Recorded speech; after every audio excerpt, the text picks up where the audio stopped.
Las leyendas son el medio más antiguo que conocemos para conocer historias. Conocemos historias solo por el simple hecho de que nos las han contado, y aquí es donde las leyendas cobran magia. En la actualidad, los mitos no son solo cosa del pasado, ya que con el auge de Internet, estamos precisamente más familiarizados que nunca con ellos. Los videojuegos son sin duda un medio muy eficaz para contar historias, y por supuesto tienen sus propias leyendas. Muchas buenas historias las hemos podido vivir con un mando entre las manos, y muchas de ellas, sin saberlo, esconden sus propias oscuras leyendas. En esta ocasión nos traemos una recolección de algunos mitos y leyendas sobre videojuegos malditos, o dicho de otra manera, videojuegos que supuestamente tuvieron algunas coincidencias con la realidad por más extrañas que parezcan. Hey guys, how's it going? Welcome to Delusionals Arcade. In this episode we're going to feature Polybius. Cuando las salas recreativas estaban a punto de conseguir la mayor popularidad en los 80s, Polybius, un juego creado por el estudio Cines Lost Gen, destacó entre muchos otros en las salas de la ciudad de Portland, Oregon. Su peculiar aspecto gráfico con colores y abundantes efectos luminosos, no tardó en hacerse popular entre los jugadores. Tras el éxito en las salas, muchas personas adictas al juego dijeron encontrar mensajes ocultos en el juego. Mensajes como no pienses, suicídate, confórmate eran parte de este tipo de mensajes que encontraban sus jugadores de forma subliminal en el juego.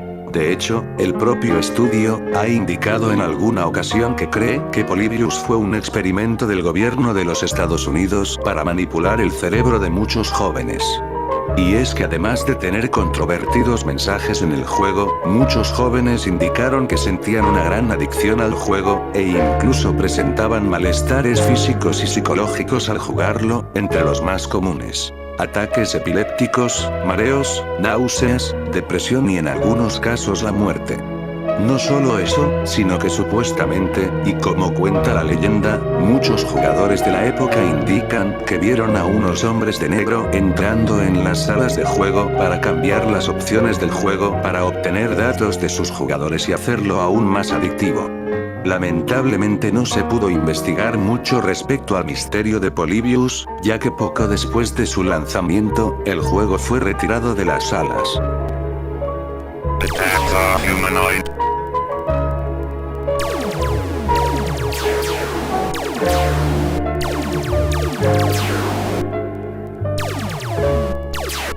Berserk. Con el auge de los robots en la industria del cine, los videojuegos no podían permitirse quedarse atrás en una época tan capitalizada. Fue en 1980 cuando Stern Electronics desarrolló el juego Berserk, un shooter que se publicó en su versión arcade y para Atari 2600. El título es conocido no solo por ser uno de los primeros shooters de la época, sino por ser también el título pasó a la historia por ser el primer videojuego en causar la muerte a un jugador. Un caso real, donde Jeff Daley de 17 años perdía la vida de un ataque al corazón en 1981 justo después de conseguir y registrar su puntuación más alta en el juego: 16.660 puntos. Poco tiempo después, se relaciona el juego con otra muerte, la de Peter Bukowski de 18 años mientras justo registraba su puntuación en el juego. Ambos chicos eran jóvenes y sin problemas previos de salud. Los fenómenos causaron tanto revuelo a nivel mediático, que el forense Mark Allen concluyó que en la autopsia se evidenció que dichos jóvenes no padecían ningún problema de salud, sino que la posible causa de la muerte fue por el alto nivel de estrés que el juego planteaba a sus jugadores. Explica que, aunque la autopsia reveló tejido cicatricial insospechado en el corazón de sus víctimas, que tenía al menos 2 semanas de edad, afirmando que de hecho es posible que el estrés del juego desencadenara el ataque en el corazón de los jóvenes.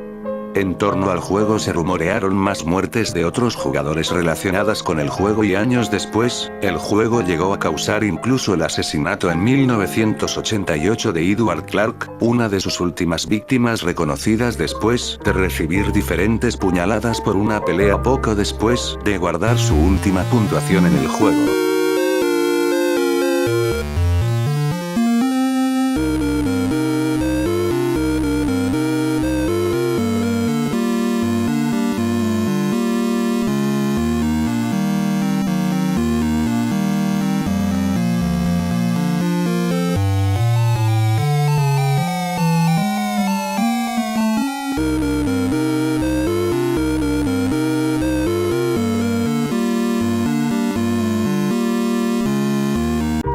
Tabo. The Sixth Sense.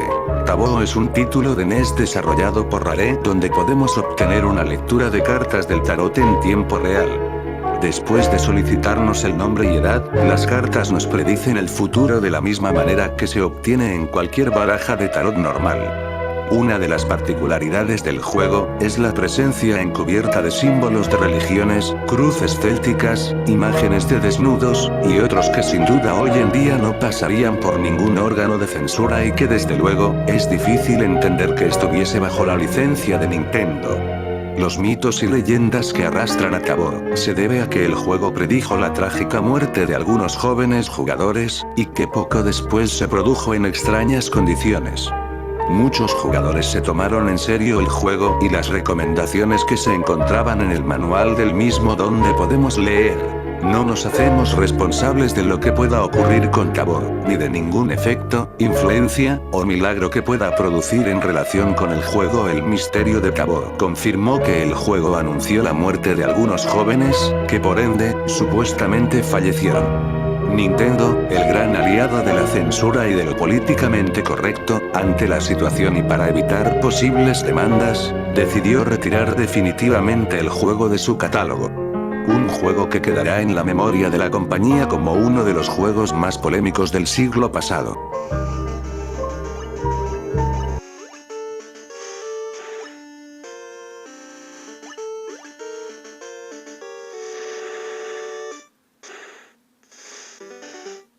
Pokémon.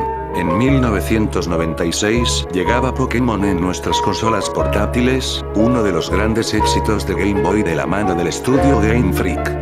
Un juego que arrasó en ventas y que cautivó a muchos con sus adorables Pokémon y jugabilidad al estilo RPG.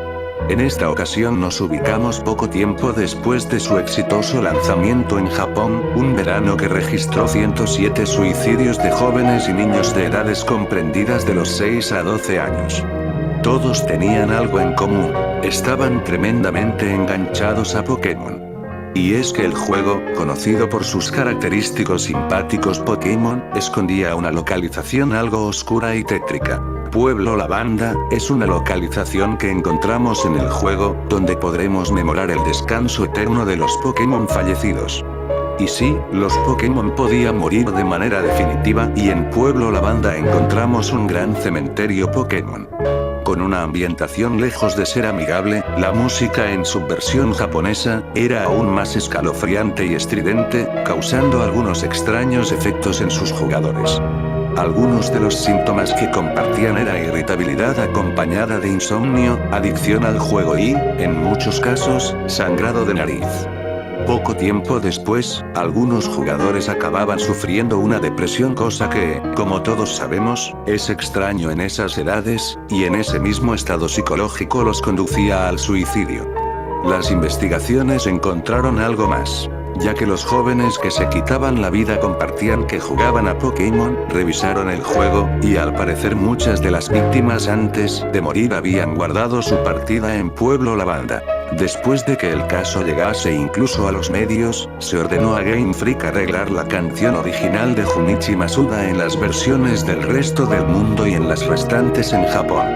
Por si no fuese poco, se encontró un reporte redactado en junio de 1996 por la misma compañía Game Freak, en la que un empleado facilitó un listado con nombres, fechas y síntomas de niños de entre 7 y 12 años que sufrían de diversos problemas médicos, supuestamente relacionados al jugar a su propio juego, Pokémon.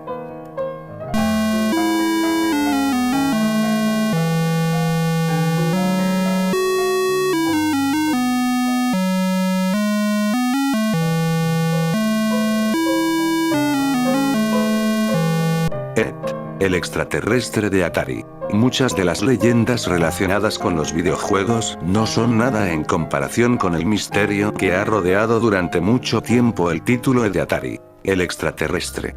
La película de 1982 dirigida por Steven Spielberg, supuso un antes y un después en la infancia de toda una generación.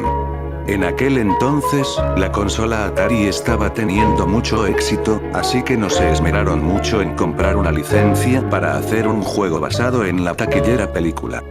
Después de diferentes desmedidos acuerdos por parte de Universal Studios para llevar al título al éxito, la compañía le dio al equipo solo un mes para desarrollar el juego, puesto que lo querían tener a tiempo para la campaña de Navidad de 1982. Con un tiempo tan ajustado, era de entender que los resultados no serían los mejores. Y de hecho, así fue. El juego era de una calidad gráfica baja incluso para el estándar de la época y de una gran dificultad, que resultó ser un fracaso total.